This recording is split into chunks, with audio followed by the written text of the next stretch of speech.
16 December বাংলাদেশের মহান বিজয় দিবস। পার্শ্ববর্তী দেশের বিজয় দিবস রাজ্যেও যথাযোগ্য মর্যাদায় পালিত হয়। এদিন প্রতিবারের মতোই এবছর বাংলাদেশের মুক্তিযুদ্ধের শহীদদের প্রতি শ্রদ্ধা ও সম্মান জানানো হয়। রাজ্যের মূল অনুষ্ঠানটি লিচুবাগান স্থিত এলবার্ট এক্কা শহীদ স্মৃতিসৌধে।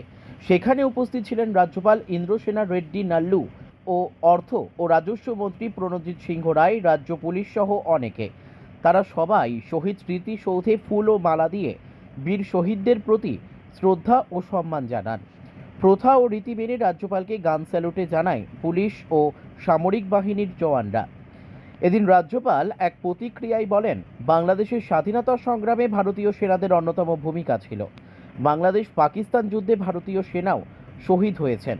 পাকিস্তানের 93,000 পাকিস্তানি সেনা ইন্ডিয়ান আর্মির কাছে সারেন্ডার করেছে। Our country is one of the biggest army country in the world, and we won on this day, liberating Bangladesh and surrendering 93,000 Pakistan army people. It was the biggest army surrender in the world.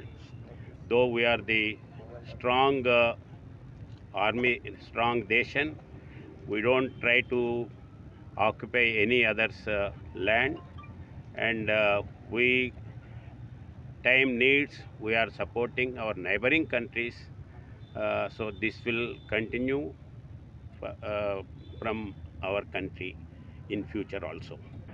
Bureau report, news daily Bharat.